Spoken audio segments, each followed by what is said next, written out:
Chapter 2. The Castle of the Dragon. The shadow of the Black Spider clan reaches Hayabusa Village. They hunt for the demon statue, the key to resurrecting the Archfiend. Only Joe Hayabusa, his body still mending from his last battle, stands between them. Genshin, leader of the Black Spider Ninja clan, faces his longtime rival in a fateful duel. As the Castle of the Dragon burns, the otherworldly Elizabeth smiles coldly. The seal binding the demon statue is broken.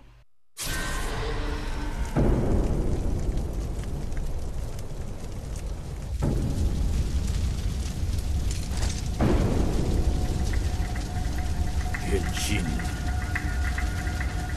Why am I not surprised?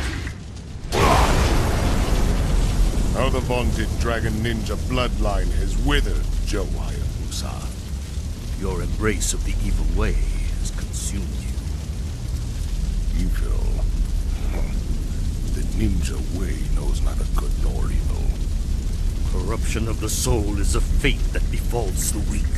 Enough talk. The ties that bind our clans are severed tonight. You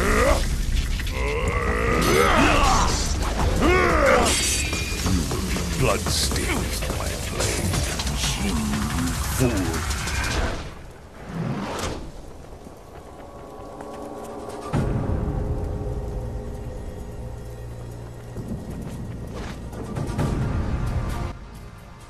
At least we made it back to the Hayabusa Village. Now let's see if we can try to get back up to the castle and get into some action, shall we? So yeah, hey everybody, it's Double RPG here, and welcome back to another episode of the Double RPG Let's Play, where we are going to cover Ninja Gaiden Sigma 2 on the PlayStation 3. In today's episode, we are getting started with Chapter 2, The Castle of the Dragon. As you can tell, we're back in the Hayabusa Village, and we need to make our way back up to the top of the castle, so that way we can help our father against the Black Spider Ninja known as Genshin.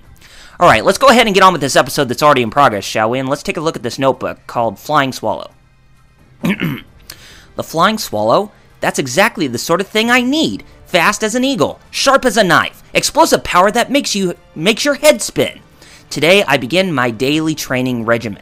1,000 leaps high into the air, followed by 1,000 slices with my sword. One day, I will be able to combine the two, dive and slash.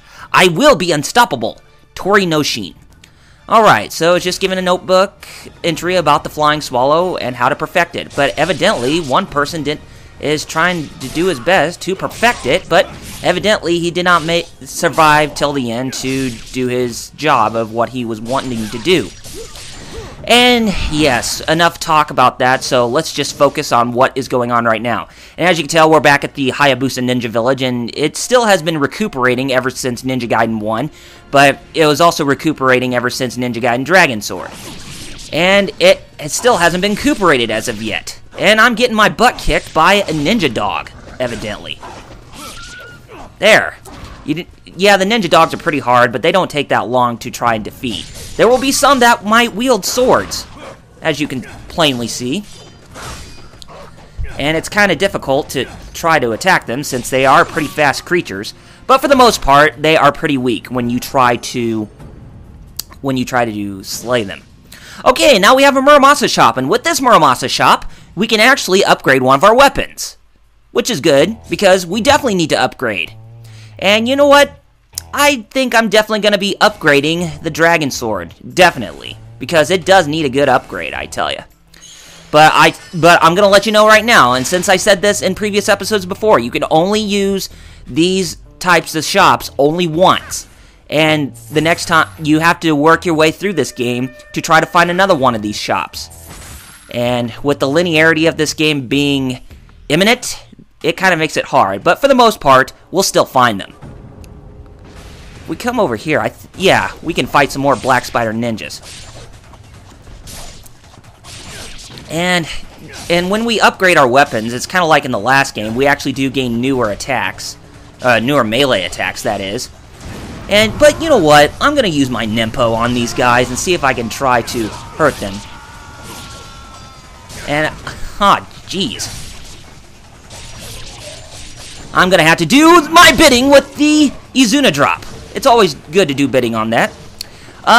Interesting tidbit that I found out about Ninja Gaiden 3, the upcoming game that's coming on the PS3 and the Xbox 360, as well as Ninja Gaiden 3 on the Wii U, that's subtitled Razor's Edge, is that the guy who used to work for the original Ninja Gaiden trilogy, who goes by the name of Masato Kato, who wrote the scenario for Chrono Cross and some of the original Ninja Gaiden games on the NES, he's actually coming back to work on the storyline for the game Ninja Gaiden 3. And I thought that this was actually pretty cool because when you take a look at the footage and some of the newer stuff that's been presented, it actually kind of looks like there are elements from the original Ninja Gaiden series that's incorporated into the reboot series. So it actually makes the whole storyline seem very interesting when you take a look at it for what it is. So yeah, I thought I'd share that little tidbit with you because I'm really getting more and more hyped up for that game just by looking at it, and I think the story is actually going to be pretty darn good. And also, there are going to be characters from the original NES trilogy that's going to appear in Ninja Gaiden 3, so I thought I'd throw in that too. So another way, or another good reason for me to purchase that game when it comes out on March 20th, I think, around the same time when Kid Icarus Uprising releases. Yeah, I think so. Okay, let's take a look at the notebook. Reverse Wind. I'm incompetent. I'm a failure. My master taught me the secret technique of reverse wind, yet I am unworthy of his tutelage. I understand that I must first adopt a blocking stance, but then how am I to make my feet step so quickly in another direction? I always end up face down, my legs entangled, my chest aching after a belly flop onto the hard ground. There must be something else, something greater than reverse wind that I am destined to master.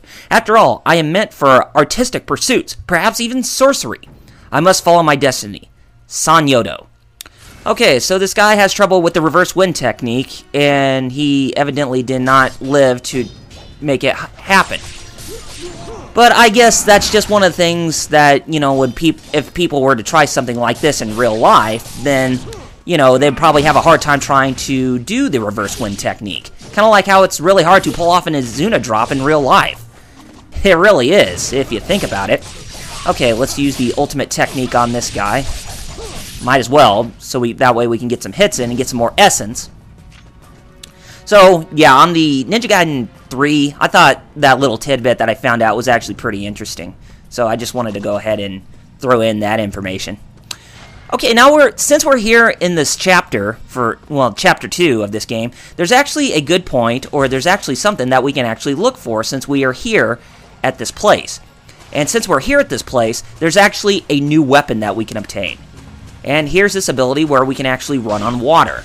In Ninja Gaiden Sigma, you couldn't tap the button to run on water. It would do it for you automatically.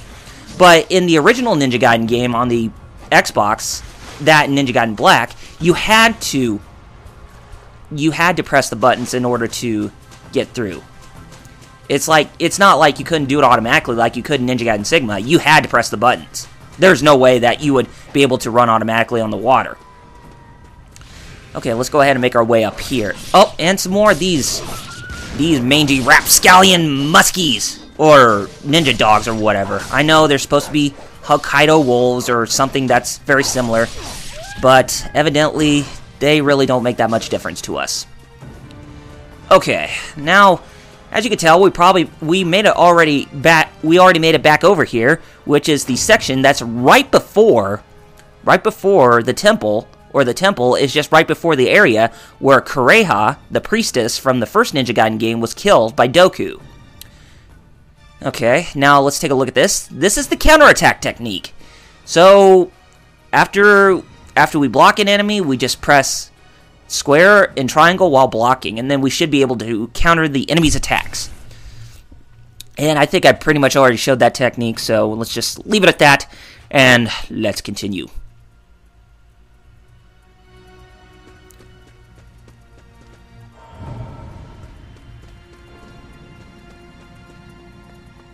Okay, there's nothing down over here, so I guess it's safe to assume that we can go this way. Yeah, let's go ahead and head this direction. Okay, some regular black spider ninjas. And look how short of an Izuna drop we can do from that height. That's really something else, isn't it? And I can do the obliteration technique even when I have my enemy's head chopped off, which is pretty gory. But don't worry, it's not as gory as, say, like Tokyo Gore Police or whatever. I never even seen that movie, but from what I've heard, it's actually pretty darn bloody. Okay, here we have the Falcon's Talons, which is one of the newest weapons that's introduced in this game. Falcon's Talons, they are pretty much the equivalent of what Wolverine has for adamantium claws in the X-Men. But the main difference is, with this type of weapon, you also have claws around the feet. So we can pretty much use both our hands and our feet to attack our enemies. Let's go ahead and equip this right now, and we will piddle around with it for the time being. And evidently, we're going to get more introduction of the Black Spider Ninjas. And the basic attacks for this weapon are pretty much the same from what you come to expect from the Dragon Sword. I mean, especially when it comes to using the Izuna drop, but yeah, this is pretty brutal. Come on, let's get some. There we go. I wanted to show you the obliteration technique and just see how brutal that Ryu Hayabusa can become. Another interesting tidbit that I realized is that in the original Ninja Gaiden trilogy on the PS3, or I mean on the NES, is that Ryu Hayabusa's father was named Ken Hayabusa, but in this game he's called Joe Hayabusa. I guess they decided to call him Joe Hayabusa in this game because they don't want to think that they are copying off Ryu and Ken from Street Fighter, since they became more big and popular than Ryu and Ken in the original Ninja Gaiden trilogy. Even though Ryu in this game is actually still pretty darn awesome, but, you know, Ryu and Ken from Street Fighter became more popular in the mainstream. Okay, notebook, ultimate guidance. I'm no good at the technique of ultimate guidance. I'm probably the worst in the clan. When I see essence near me, I grab the hilt of my sword, close my eyes, and focus my ki energy, but the essence doesn't budge. Instead, I end up getting kicked in the face. In the thick of battle, I'd never once pulled off a true ultimate technique. Sure, I made it to the first level of charge, but I've never even seen the second or third levels. Masters of the ultimate guidance absorb the essence created from their first ultimate technique. It's amazing how they create a wave of attack energy that repeats again and again, growing stronger every time. I, on the other hand, am only a master of getting kicked in the face. Oshi no Joe. So, evidently this guy cannot even work around with the ultimate guidance. Well, how can you blame somebody for trying? I mean, it was kind of hard for me to try to pull off the ultimate guidance, or, ultimate techniques and ultimate guidance and everything else in some of these games, but for the most part, they're actually not that bad once you get the hang of it. Oh, God, this guy's pissing me off. If I can reach him. Oh, you dirty. You know what? I'm going to have to use fire on all of you. There we go.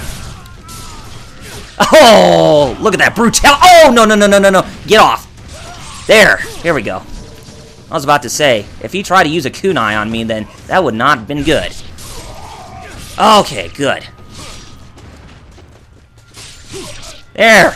Take some talons to the face. In your face, Black Spider Ninjas. There. Oh, wait a minute. There's another one? There.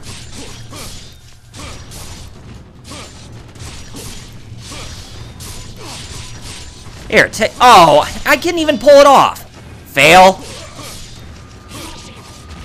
Oh, I can't even pull off that one. Oh well.